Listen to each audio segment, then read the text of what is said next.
Assalamualaikum warahmatullahi wabarakatuh. Alhamdulillahirabbil alamin wa bihi nasta'in ala umuri dunya wa dini wa sallallahu ala sayyidina Muhammadin wa ala alihi wa ashabihi wa man tabi'ahum bi ihsan ila yaumiddin. Allahumma la sahla illa ma ja'altahu sahla wa anta taj'alul hazna idza syi'ta sahla.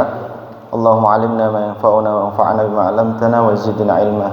Bapak Ibu yang semoga dirahmati Allah Subhanahu wa taala, alhamdulillah setelah 2 bulan nggih mboten makempal, alhamdulillah niki pertemuan yang perdana. Seperti biasa kita harapkan dengan adanya majelis ini untuk bersilaturahim, melaporkan hasil didik, melaporkan amanah putra putri jenengan semua, untuk kita laporkan amanahnya, untuk kita berikan prestasinya. Kemudian yang kedua nanti juga kita harapkan di malam hari ini, mohon maaf mungkin agak malam ya Pak, agak molor sedikit karena dari pengurus menginginkan juga ada diskusi berkaitan dengan karakteristik anak ya. Mungkin nanti jenengan juga bisa bercerita tentang sifat dan sikap si anak, bagaimana ketika di rumah, bagaimana ketika diingatkan, bagaimana ketika marah, bagaimana ketika beradab dengan orang tua. Nah itu malam ini akan kita mintai datanya. Nah, untuk berikutnya kita akan menindaklanjuti langkah-langkahnya di sini di TPQ Ar-Royan ini, untuk ya cita-cita bersama, cita-cita panjenengan dan juga cita-cita kita untuk mendidik generasi umat ini. Yaitu yang pertama. Kemudian untuk yang kedua Bapak Ibu, alhamdulillah di tahun ini PPTQ Ar-Royan juga menerima mahasantri baru.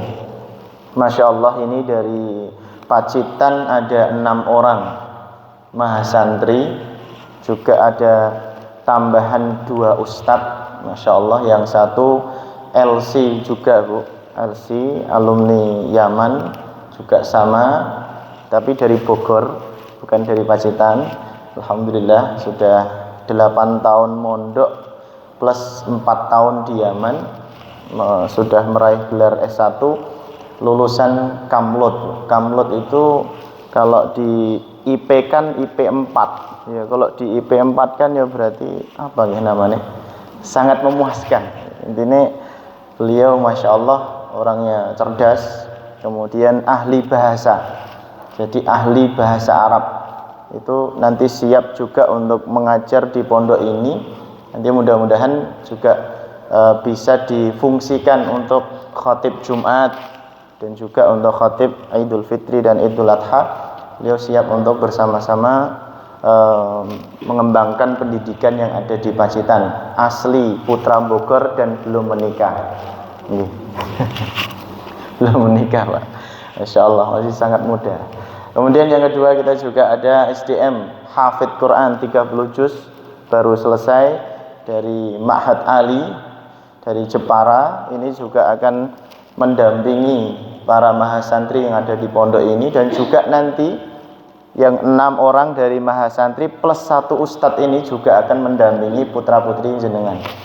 Masya Allah, jadi SDM-nya ini alhamdulillah memang Allah Subhanahu wa taala takdirkan di Pacitan ini, di Purwoasih khususnya, banyak para alim, banyak para orang-orang soleh yang datang dari jauh untuk bersama-sama mencerdaskan generasi umat ini, terkhusus anak-anak kita yang mungkin kalau misalkan kita sekolahkan butuh biaya yang banyak. Mungkin kalau kita sekolahkan membutuhkan waktu yang lama, tapi beliau-beliau dengan wasilah pondok ini bisa hadir ke sini. Dengan wasilah doa jenengan juga bisa hadir didik panjenengan. Coba lek jenengan hitung, lek ngeleske misalkan, waduh ngeleske itu hitungannya nggak hitungan Pak. Apalagi nek gurunya, mohon maaf ini gurunya alumni Timur Tengah, per jam dihitung Bu. Tapi nek di pondok ini hitungannya bukan per jam, hitungannya doa mawon. Lek jenengan ridho insya Allah kita semangat itu mawon. Jenengan ridho, mensupport, mendukung anak-anak, tidak ada yang bolos. Nggih, enggak ada yang bolos, Pak. Diingatkan. Nggih, intinya itu. Nggih, nek bolos diingatkan ya. Insyaallah semangat ya, tapi nek bolos dibiarkan ya. Nggih. Eman-eman, Pak. Eman-eman banyak ustadz ya. Banyak ustadz, banyak orang alim yang dirindukan di masjid-masjid, yang dirindukan di pondok-pondok bahkan.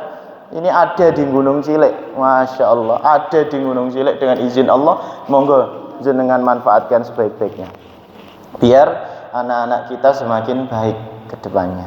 Nggih, pada malam ini insyaallah kita akan membahas ya sebagaimana janji kita. Di belakang ini ada background, Mbak. Nggih. Jadi background ini memang statusnya untuk kajian pertama dan seterusnya. Intinya sama saja, nggih. Mohon maaf, saya mau pakai papan tulis, Pak. Tidak masalah. Jadi kita akan mengkaji satu masalah ilmu yang mungkin ini jarang sekali kita ketahui. Jadi ini mohon maaf saya pakai papan tulis nih biar tergambar. Apa sih yang akan kita kaji pada malam hari ini adalah 10 kaidah. Sebenarnya ada 10. Kaidah itu bahasa resmi Indonesia, tapi nek bahasa Jawa namanya itu nggih patokan nggih. Patokan nggih. Lek neng sawah jadinya biar lurus, kalau di pendidikan jadinya ya biar lurus juga sebenarnya.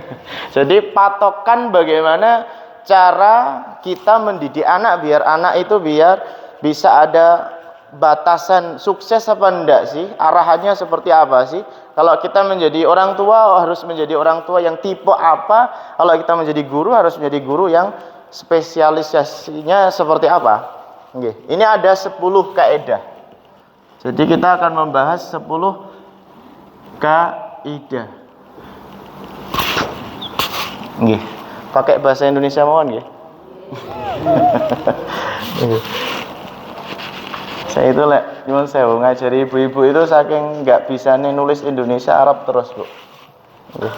Jadi ada 10 kaidah yang kita pelajari. Kalau misalkan ini seumpama anak kita. Ini yang moton mereka rada ora jelas nggih. Masyaallah. Kurang jelas.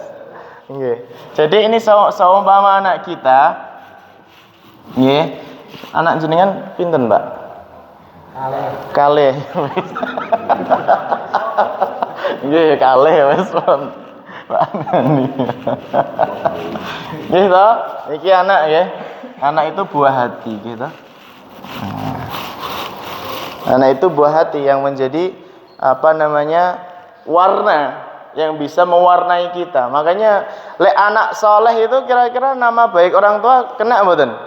Ya pasti itu. Anak berprestasi orang tua kena ya padahal biyen perasaan ra tau tak didik. Tapi saiki nek dadi ngono anakku masyaallah gitu. Kaget jumbul gitu. Iya, sing kaget meneh lek ora tau tak didik nek nakal lah kuwi. Kaget meneh.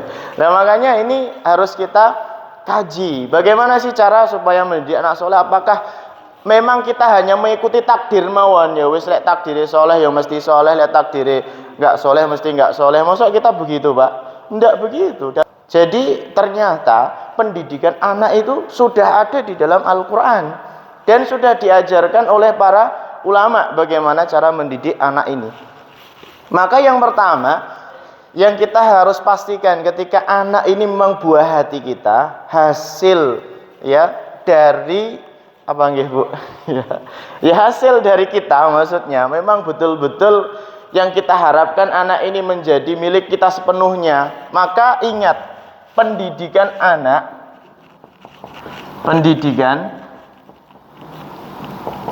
itu niatkan yang pertama adalah lil ibadah. Ibadah dulu, Pak.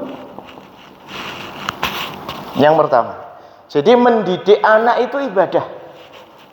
Ibadah itu enggak cuman sholat, puasa, zakat, haji, apalagi Bu? Umrah, sedekah. Oh, enggak cuman. Didik anak ibadah. Makanya ketika para ustadz itu ya, para ustadz datang ke sini untuk ngajari anak-anak yang ada di sini ya karena niatnya untuk ibadah kepada Allah Subhanahu wa taala. Niatnya ketika ilmu itu sampai kepada anak, misalkan nih anak bisa masuk rumah dengan salam, nanti dicek Bu, ini ke depan kita sudah bikin evaluasi kemarin dan checklist, kita akan bikin video laporan ya Laporan ngaji plus laporan bagaimana anak ketika masuk rumah dan salim kepada orang tuanya. Apakah salam? Ketok tangan dulu, ketok pintu dulu, ceklek buka terus assalamualaikum. Apa ceklek buka, Pak endi sangune gitu. Pundi niki, Pak? Sing kedua nama sing pertama? Salam dulu, Masya Allah. Mantap, Mas. Berarti memang jenengan sudah ngajari betul ya. Alhamdulillah. Ini malah jarang loh, Mas ini. Jarang sekali masuk rumah salam assalamualaikum, itu jarang sekali. Bahkan masuk rumah ya langsung bismillah gitu. Bismillah kali salam yang benar yang mana ini? Bismillah. Apa assalamualaikum? Salam. Bismillah kayak arep lebu ngendi, Pak? Ini kok. Jadi niatkan ibadah. Apa saja yang kita tujukan untuk anak kita itu ibadah. Iya. Makanya kalau niatnya ibadah ya enggak enak capek, enggak ada capek, enggak ada istilah lelahnya, enggak putus asa. Yang pertama. Yang kedua, niatkan ketika mendidik anak itu harus ada qudwah. Qudwah itu contoh. Nah, ini contoh atau tauladan. Wah, itu.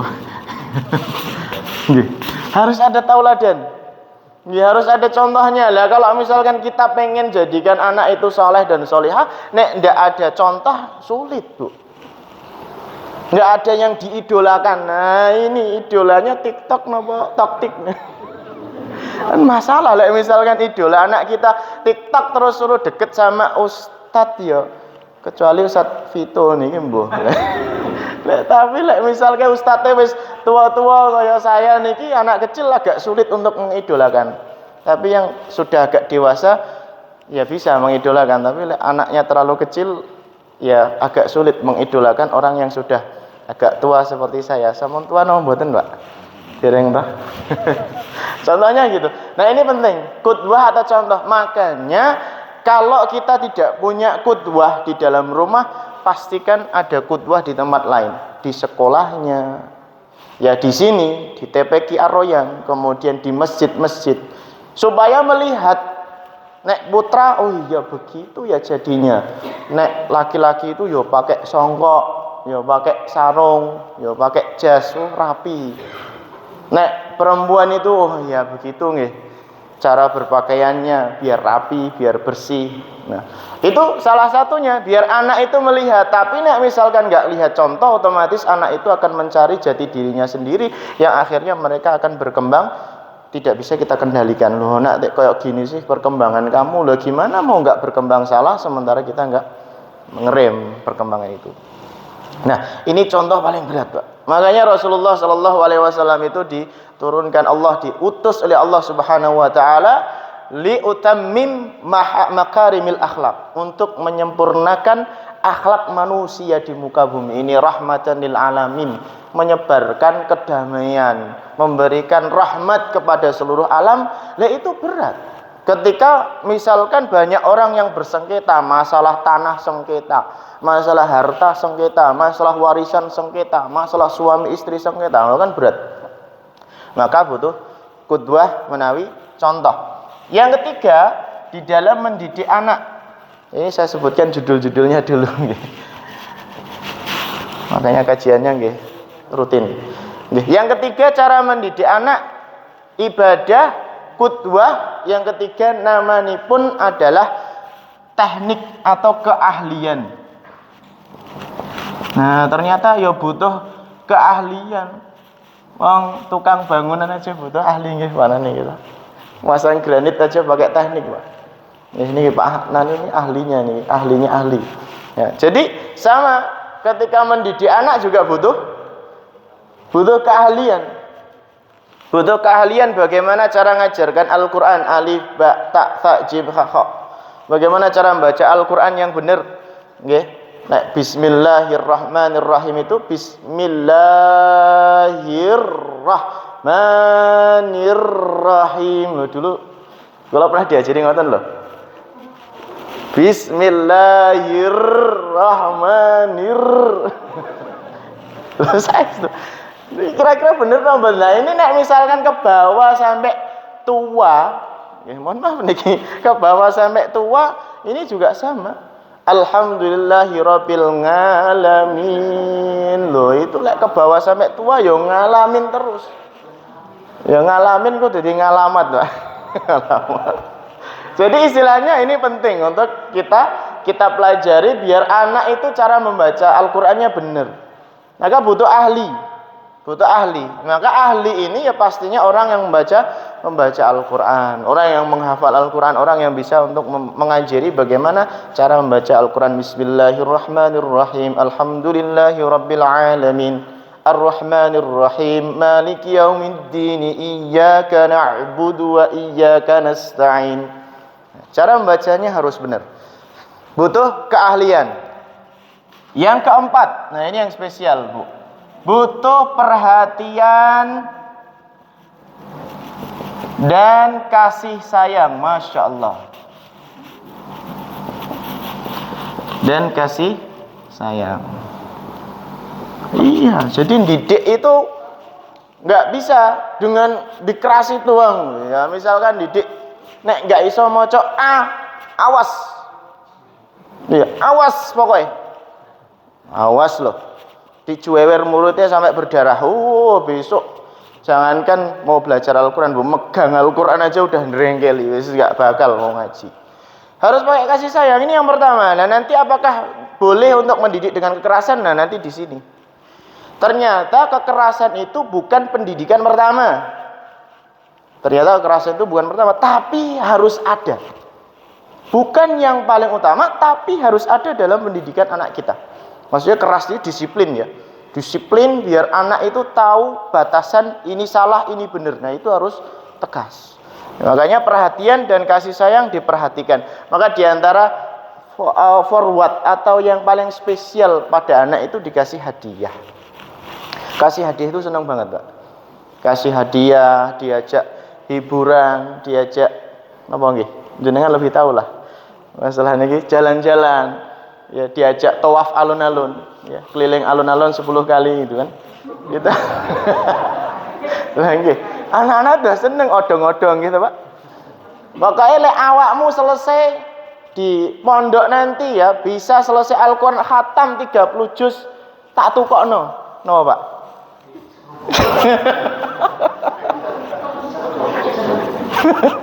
Napa? Ditumbaskeun napa, Pak? Wedi kula arek ngomong kok kayak keliru kok kan. Odong. Mulai ditukani odong-odong repot lah aku. Naik odong-odong mungkin ya. Ya tak belikan nanti kitab 10 jilid. Masya Allah, kitab 10 jilid. Pengurus pondok aja ada yang beli kitab sampai sekarang belum dibuka plastiknya, Bu. Berarti beli kitab cuma buat pajangan ya. Ya niku. Jadi penting perhatian dan kasih sayang. Mohon maaf kemarin ya.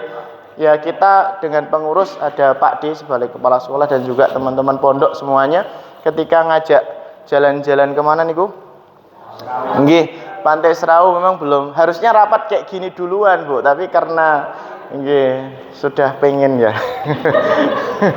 Anak-anak nggih sudah semangat, kemudian dari pondok nggih sudah semangat, masalahnya pengurusnya yo pengen masalah, Bu. Lah niku masalah niki lek masih nunggu kumpulan kelamaan nggih. Mohon maaf ketika di grup ada diskusi, saya juga cuman dilaporkan, makanya ini saya laporkan di sini itu dalam rangka untuk apresiasi saja. Kita ingin ngasih perhatian, kita ingin ngasih kasih sayang ke anak-anak, ada hiburannya, ada refreshingnya, dan alhamdulillah pengurus juga ternyata ikut tarik tambang juga. Iya, ikut tarik tambang dan menang ternyata. Ya itu diantaranya perhatian dan kasih sayang. Nah berikutnya ini harus ada, Bapak, harus ada kekompakan.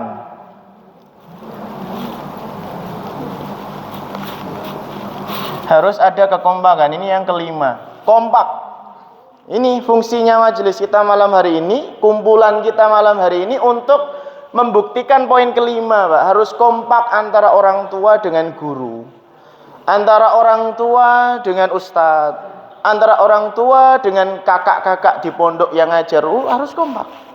Jadi Iya, meskipun ada, mohon maaf nanti suatu saat ketika ada anak yang ada yang sedikit fluktuatif ya. Fluktuatif itu naik turunnya. Kadang nakal kemudian harus diskors, kadang melanggar harus terkena poin dan lain sebagainya. Nah, orang tua harus kompak. Harus main cantik. Nah, main cantik itu istilahnya sportif. Oh iya, ada masalah. Oh nggih, duduk majelis. Oh nggih, selesai. Ayo mulai lagi. Nah, gitu. Kompak. Tujuannya harus bareng-bareng, kekompakan bersama. Bagaimana kita punya cita-cita anakku harus jadi anak yang soleh. Wis apapun profesinya. Nek dadi pegawai negeri, alhamdulillah iso ngabdi nggo negara, tapi juga ora kalah agamane. Tetap iso juga ngabdi nggo agama. Lek misalkan jadi ASN, ya apapun itu ASN-nya. Selama bisa untuk berfungsi untuk mengembangkan pendidikan, untuk mendidik anaknya, keluarganya, didukung. Nah, itu namanya kompak. Lek misalkan jadi petani, ya petani sing untung ya, misalkan dalam sekali panen 100 ton. 100 ton katanya pacitan mboten wonten nggih, Pak. Nggih pra ya lumayan, Pak. Lek misale napa niku lek biasane kita niku panen padi cuman 10 karung, lek misale anak jenengan 1000 karung kan lah ya untung, Pak. Sementing jumlahnya toh. Panen lombok nggih sementing jumlahnya toh. Sementing jumlahnya. Panen brambang nggih sementing jumlahnya, pokoknya sementing jumlah. Nggih. Kekompakan. Nah, kemudian setelah itu yang keenam, ini ada yang namanya ya akhlak. Ya, masya Allah niki. Akhlak yang baik.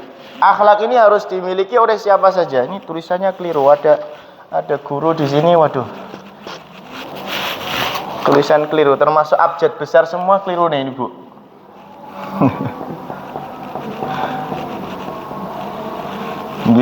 Nah, ini akhlak yang baik. Nah, jadi ini satu kesatuan, Bu. Qudwah itu contoh, akhlak itu berarti perilaku gurunya.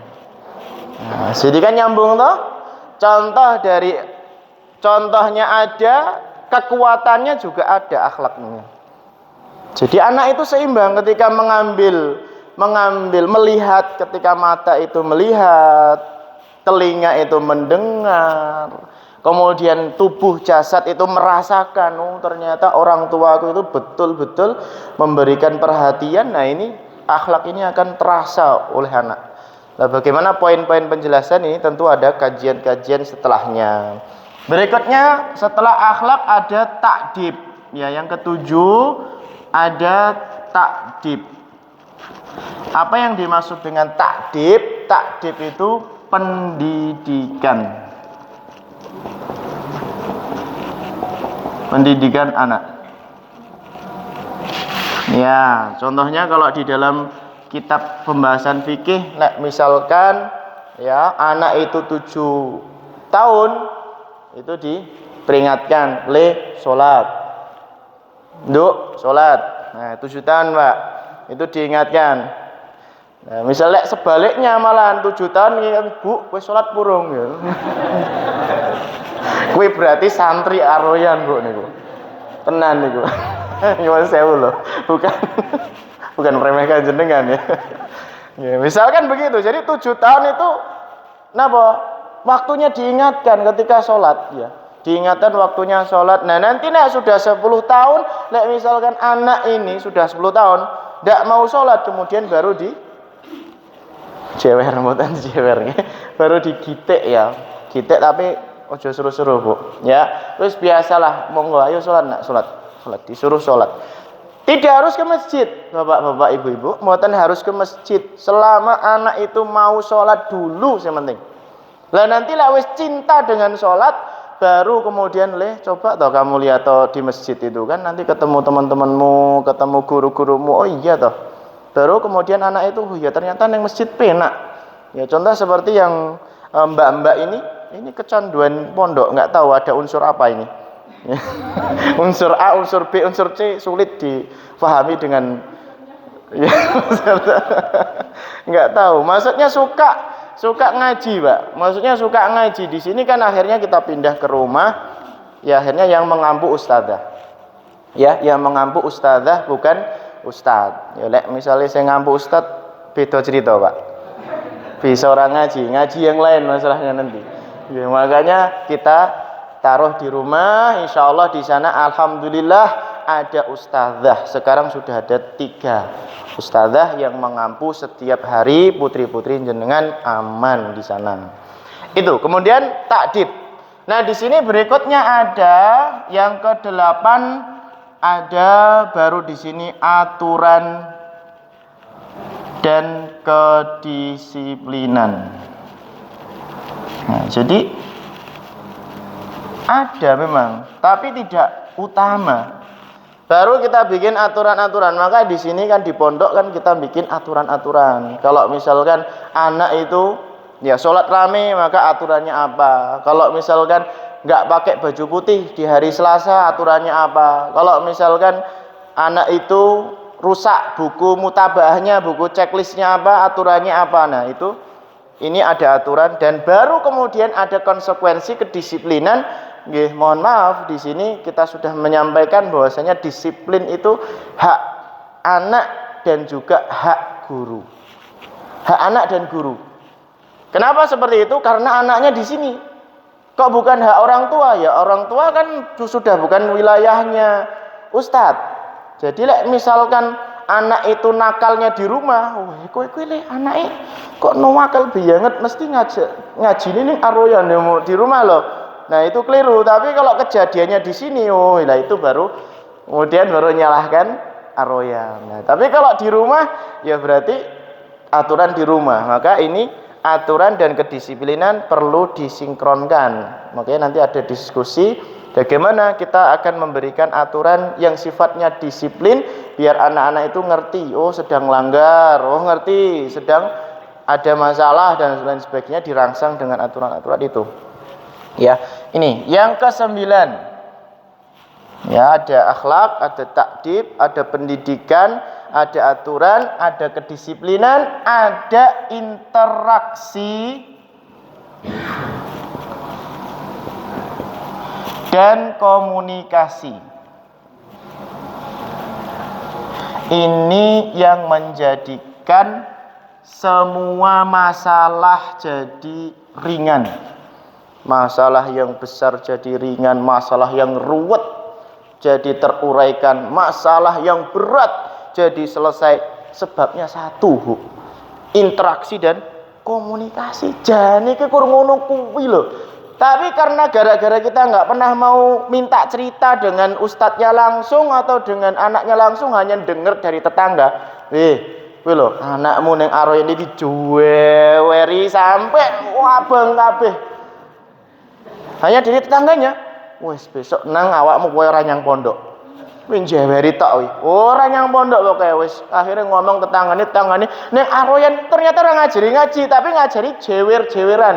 Lah iki malah itu namanya ini enggak ada komunikasi. Ternyata setelah ke pondok, ngono ta ceritane kuwi memang kecokot semut ta awakmu. Laporane wis kan lah ini masalah, Bu. Jadi maka penting komunikasi itu. Ini yang menjadikan ya benang putus atau benang yang ruwet tadi ya, sebabnya karena kita nggak ada komunikasi. Maka komunikasi harus kita lancarkan selancar-lancarnya. Maka jenengan mohon maaf ini nyuwun sewu, di grup itu aktif mawon, mboten usah malu-malu. Nggih, mboten usah malu-malu. Nek di grup ada SMS, nggih, saya masalahnya nggak terlalu buka grupnya, kadang dilaporkan, kadang yang baca juga. Jenengan SMS mawon, ingin apa, atau kalau misalkan nggak mau SMS langsung wapri. Wapri itu artinya WA pribadi, langsung menghubungi Ustadz siapa, Kak Vito, Kak Fuad, ya langsung dihubungi orangnya, langsung suruh ke rumah. Wah seneng, apalagi disiapnya sayur bobor gitu. Wah siap, apalagi nih gue. Nah yang ke-10 baru kemudian kita membutuhkan, ini yang terakhir sekali adalah metode. Nah ini metode ini juga menjadi langkah kita bagaimana cara kita memperhatikan karakter anak. Nah ini dia yang akan kita bicarakan juga, adalah bagaimana kita mempelajari karakter anak dari usia ke usia. dari usia yang paling bawah, kemudian anak itu menjadi tamyiz. Tamyiz itu memayyiz, bisa membedakan antara kanan, kiri, depan, belakang, atas, bawah, ya panas, dingin, itu namanya tamyiz. Kemudian bagaimana cara anak ketika sudah balik. Maaf ini, balik itu berarti sudah balik akil, sudah mulai mencerna sesuatu. Dan kalau misalkan laki-laki ya suaranya sudah gede, sudah punya apa namanya ini Pak? Jakun. Ya kalau perempuan ini mohon maaf sudah haid, tapi enggak nifas ya. Haid ya, haid. Nifas baru 9 tahun nifas itu ya. Haid ya, perempuan sudah haid ya. Itu diantara 10 materi atau 10 kaidah di dalam pendidikan anak yang akan kita sukseskan di PPTK Ar-Royan, yang akan kita galangkan.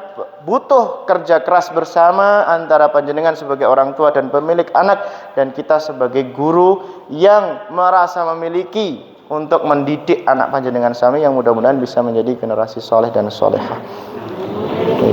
Assalamualaikum warahmatullahi wabarakatuh.